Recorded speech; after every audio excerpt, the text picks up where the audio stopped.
Hello les amis, je vous retrouve pour une nouvelle vidéo sur le basket en NBA.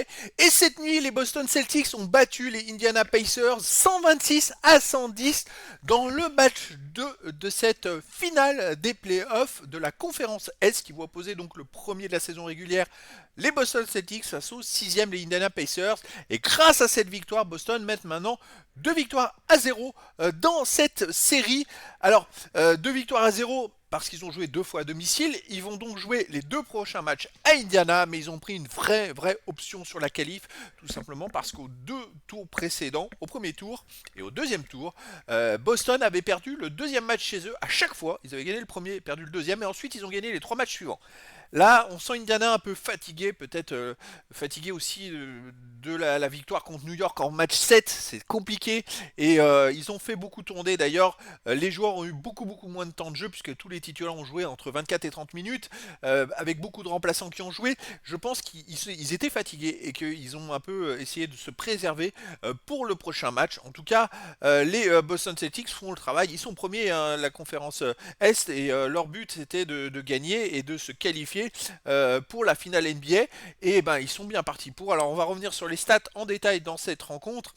Alors tout d'abord, on peut noter que au premier quart-temps, Indiana menait quand même 27-25. Alors ça c'est une surprise parce que c'est vrai que on a l'impression que Boston a gagné le match assez facilement, mais au final, en fait, Indiana menait au début du match. Alors c'est vrai que ils ont mené de 2 points le premier quart-temps, c'était assez serré. Ensuite, au deuxième quart-temps, c'est les Boston Celtics qui ont gagné le quart-temps 32-24 plus 8, ce qui fait qu'ils menaient à la mi-temps de 6 points.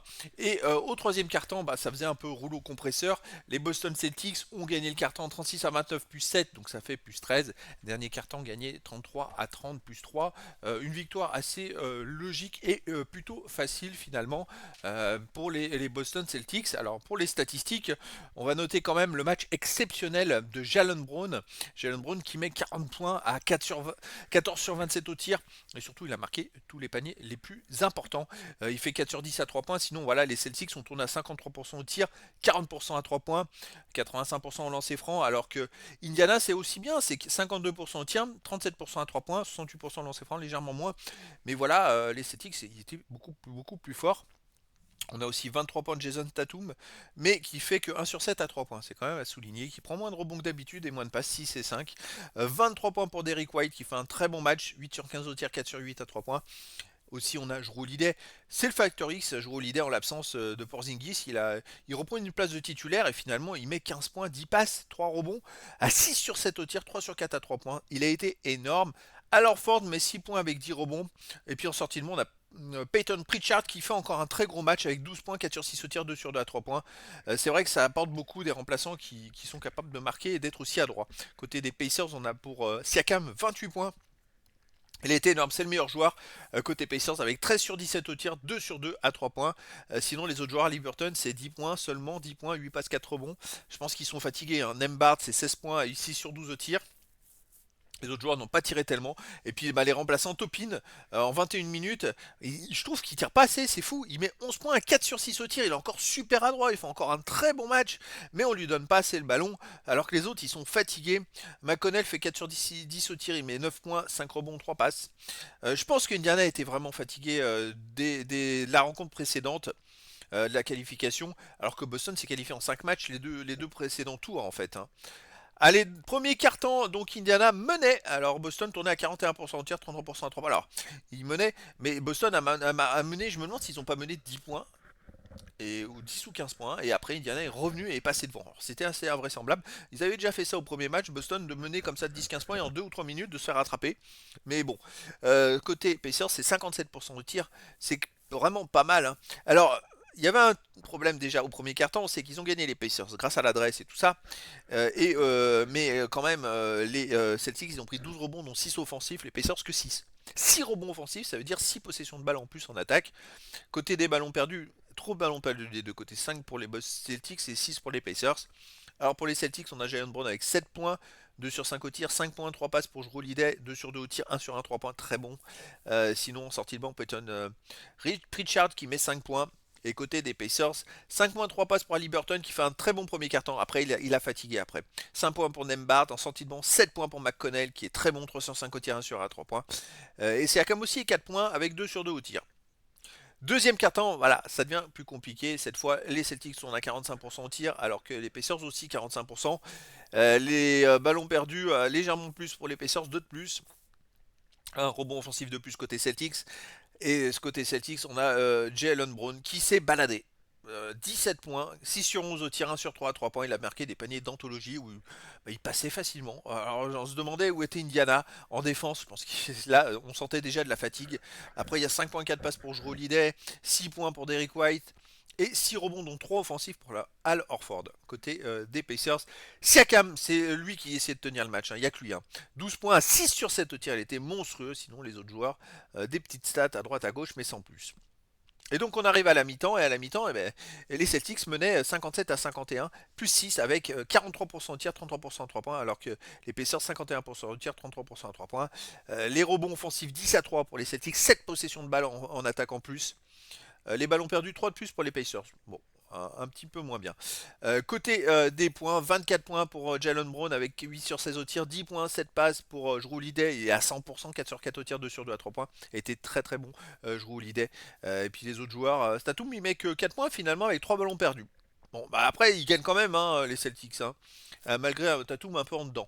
Et 2 sur 8 au tir. Côté des Pacers, bah, Siakam, c'est 16 points, 8 sur 9 au tir. Il est énorme. 8 points, 6 passes, 4 rebonds pour Tyrese Haliburton qui met 3 sur 5 au tir, 2 sur 4 à 3 points. Il fait quand même une bonne première mi-temps, malgré un deuxième carton un peu en baisse. Mais voilà, les autres sont un peu en dedans, je dirais. Et ça se fait que bah, Boston mène de 6 points.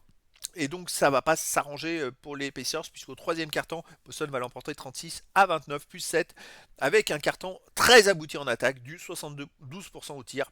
Comme vous pouvez le voir, 4 sur 9 à 3 points également, 44%, c'est-à-dire qu'ils ont fait tout simplement 12 sur 13 à 2 points. Là, ça dénote la fatigue côté des Pacers, 12 sur 13. Les Celtics, c'est du jeu d'attaque du panier. Première intention, on dribble, on attaque, point barre. Et si derrière la défense est fatiguée, ben voilà, 12 sur 13 au tir à 2 points, que faire. Les Pacers, eux, ils ont tourné à 47% au tir, 50% à 3 points, mais en se faisant autant passer, c'est pas possible. Et pourtant, ils ont pris 11 rebonds à 7 avec 5 rebonds offensifs de plus pour les Pacers, mais ça n'a pas suffi. Dans ce carton, ils ont commencé à dire boire la tasse avec un Jason Tatum qui se réveille. 8 points à 4 sur 6 au tir, 4 rebonds, 3 passes. 9 points pour Jalen Brown qui continue son énorme match. Et Derrick White qui fait 10 points à 4 sur 5 au tir, 2 sur 3 3 points. Peyton Pritchard aussi en sortie de banc. 5 points, 2 sur 2 au tir, 1 sur 1 à 3 points. Voilà. Côté d'épaisseur, on n'a que Siakam qui est toujours à 10 points, 4 sur 7 au tir, 2 sur 2 à 3 points. Et 8 points pour Miles Turner, 3 sur 4 au tir, 2 sur 2 à 3 points. C'est vrai, eux qui ont tenu un peu ce carton, mais c'est vrai que là, à la fin du carton, il y avait déjà 13 points de retard. Là, c'était mission impossible. Dans le dernier carton, gagné à nouveau par les Celtics, 33 à 30, avec 55% au tir, 50% à 3 points. Alors que Indiana a tourné à 60% au tir, mais ils ne pouvaient rien faire. Alors ils ont fait tourner, ils étaient tous fatigués. Ils savaient qu'ils ne reviendraient pas. Ils ont fait tourner. C'est vrai qu'on a Shepard en sortie de banc qui met 7 points pour Indiana, 3 sur 4 au tir, 5 points pour Topin. 2 sur 2 tir, 1 sur 1 à 3 points. Mais il ne tire pas assez. Moi je le trouve formidable ce joueur. Il va falloir qu'ils l'utilisent plus chez eux, alors que côté des Celtics, bon, ils ont déroulé. Tatum fait 11 points au dernier quart-temps, 7 points pour Jalen Brown, 7 points pour Derrick White à 3 sur 3 au tir, 1 sur 1 à 3 points. Il était monstrueux en deuxième mi-temps, Derrick White. Et on arrive donc en deuxième mi-temps où Boston gagne 69 à 59 plus 10 avec du 65% au tir, 47% à 3 points. C'est très fort quand même. C'est quand même une belle deuxième mi-temps et surtout ça veut dire que les amis on va additionner mais à 2 points ils sont monstrueux à 2 points, ils ont tourné à 17 paniers à 2 points marqués sur 21 tentatives. Ils ont raté que 4 tentatives à 2 points. Voilà, la fatigue des Pacers faisait que ils passaient plus facilement à 2 points. Alors que Indiana, c'est 53% au tir, 42% à 3 points. Ils ont eu une deuxième mi-temps plutôt à droite, mais même s'ils ont pris quand même 9 rebonds offensifs à 3 plus 6, mais ça suffit pas en face. Il y a Jason Tatum qui met 19 points à 7 sur 12, 16 points pour Jalen Brown à 6 sur 11, et Derrick White, il fait 17 points à 7 sur 8 au tir et 3 sur 4 à 3 points. C'est monstrueux. Côté des Pacers, Siakam, 12 points, 5 sur 8 au tir, 2 sur 2 à 3 points, puis les autres joueurs, quelques stats à droite à gauche, mais voilà, les Celtics de toute façon sont beaucoup plus forts que les Pacers. Moi j'avais annoncé qu'ils gagneraient, j'ai peur qu'ils gagnent 4-0 dans cette série parce que Indiana n'arrivera pas physiquement à se remettre. Là les Celtics, on a vu aux 2 tours précédents qu'ils ont gagné à chaque fois les 2 matchs à l'extérieur. Ils sont largement au-dessus. Franchement, ils sont largement au-dessus. Et en plus, ils sont pas Porzingis. C'est un truc de fou. S'il revient Porzingis. Alors moi, je les ai vus champions. Mais sans Porzingis, je sais pas. Hein, parce que de l'autre côté, Minnesota et Dallas, ça y va. Hein. Tandis que les Celtics, moi, je les vois champions. Je vois pas comment on peut les arrêter. Ils ont, depuis qu'il y a. En plus d'Eric White, Jason Tatum et Jalen Brown ont toujours été performants ces dernières années. On a Derrick White en plus. On a alors Ford qui est toujours là, Jrue Holiday qui est très très bon. En sortie de banc, on a Pritchard qui est très bon. Je me dis, bon, s'ils gagnent les matchs en 4, voilà, s'ils gagnent en 4 ou 5 matchs à nouveau cette finale de conférence, même si les titulaires jouent beaucoup, c'est pas grave, parce qu'ils vont pouvoir se reposer pour la finale NBA derrière.